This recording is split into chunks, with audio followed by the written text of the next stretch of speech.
murder drones. Now you can still see that the murder drones fandom is still very good right now, but I wonder, where is all the other guys from Digital Circus over at? Like, I mean, there's literally a whopping 300 something million people watching. Like, that's insane. And where were these people during the murder drones era? I don't know.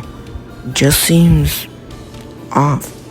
TADC is much better than MD. Like I know that. It's a pretty good show. But for the pilot? That's insane on its own. But on to the main point of this video. If you are watching this, James and Goldwolf, then you better watch Murder Drones. Because I will personally come to your house and murder. Anyway, I want to get to the main point and just want to say a quick timeline of this, but I recommend you go watch Blanter Dang in this video, which it goes a lot deeper into murder drones than I do. I'm just going to give a quick recap just so you can watch it. And at the end, I'm just going to give my opinion about how I feel about the show and why you should watch it. So obviously, this video is major spoilers to the entire show, but I recommend you go skip over to the timeline on screen since I don't really want to spoil it for anyone since it's just a great show and I just want you to experience it for yourself. But if you really just want to spoil it yourself, then just keep on watching. Thank you. So these so-called murder drones weren't always these robot/human killers as they are now. But there was this company called JC Jensen. It's not me, I swear. Anyway, these guys would make robots, and they were basically slaves or maidens of what they are. And there were three main ones. There were V, J, and N. And the funny thing about these robots is that they're, very mistreated. And they were in the Elliot family, which it means of the daughter of the Elliots named Tessa. Now, Tessa liked to save these robots. She liked to save them. She liked to bring them back and recover them. Now, eventually, Tessa brought Sin, which Sin was the first robot to be contaminated by something called the Absolute Solver. So, there are two things that can happen. One, the Absolute Solver can give its host normal powers, such as moving and manipulating objects and creating null, which these null voids are basically tiny black holes that can be controlled by the user and be thrown or basically disappear anything it wants. The second thing that can happen is that if the body of the host is destroyed, then the core of these robots will come back and try and rebuild that host. And this core basically has their soul entrapped. It's like another tiny void inside of it. I don't know. But they cannot leave, and it can be used to rebuild the host. If there is an extra body around, then it can just rebuild itself again, and the process can start all over again for these robots. But the bad thing is that Sin had already had the power to control and move objects around.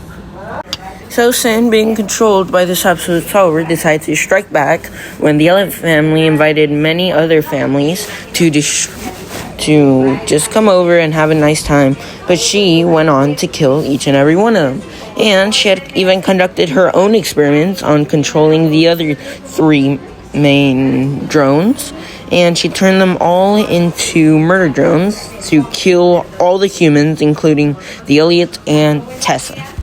So this was the first version of the murder drones, which they had been released on Earth to kill all humans, which they did, and they did pretty well, sadly.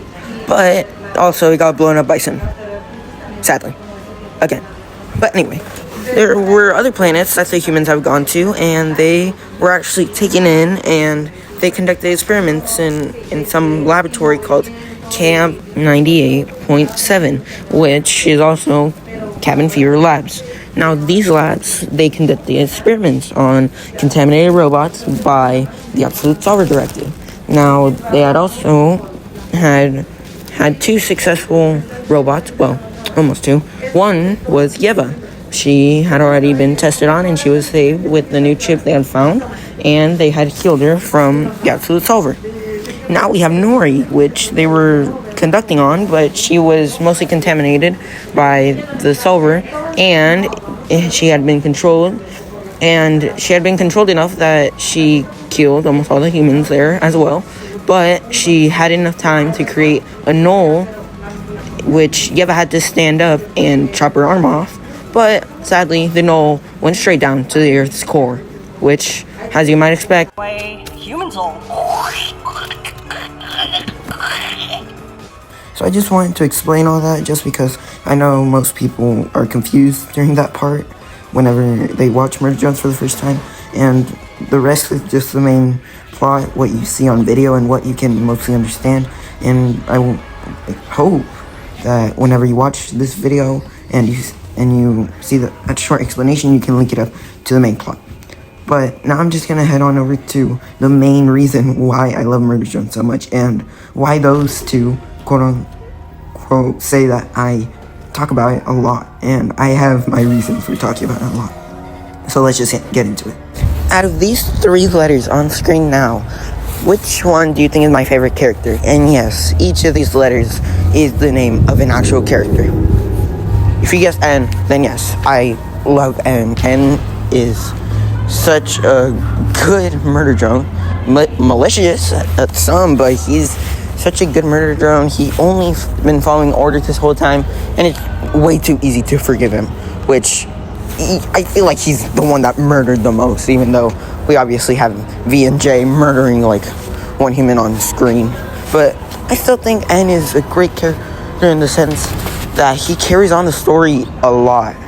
And talking about the story, I feel like the story, I would keep it any other way than that. I feel like it's perfect. The story is confusing, but once you resolve it, you can like really connect yourself with the story so much. And I really do believe that the story is so great just because of its characters. I don't think that the story itself is good, but I feel like it's the characters themselves that carry it so well.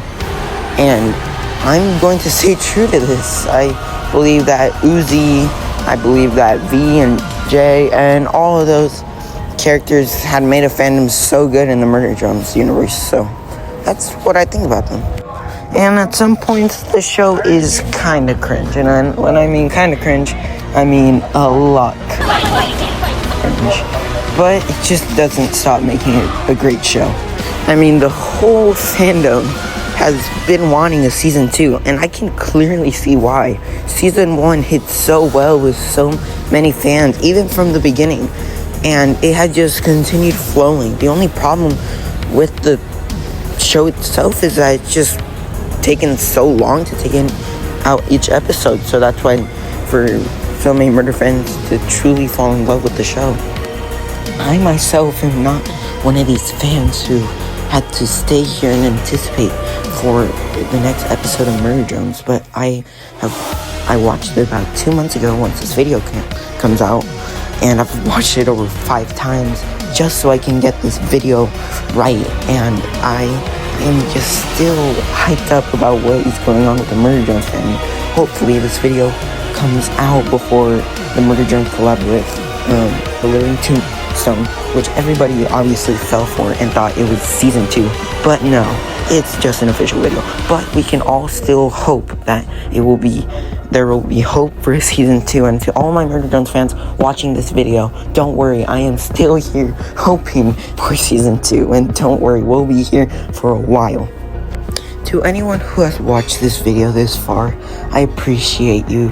Thank you so much for this. This is my first actual video, and I've enjoyed making this video because I'm actually enjoying something that I watched and I enjoyed, and I just hope that I can share it with you guys. And to you, Goldwolf and James, I hope you guys enjoy the show as much as I do. If you don't, then that's fine. I have enjoyed myself quite enough with this show. And to any outsiders on my channel, please go like and subscribe. And thank you so much for all your support with my channel. See you guys next time.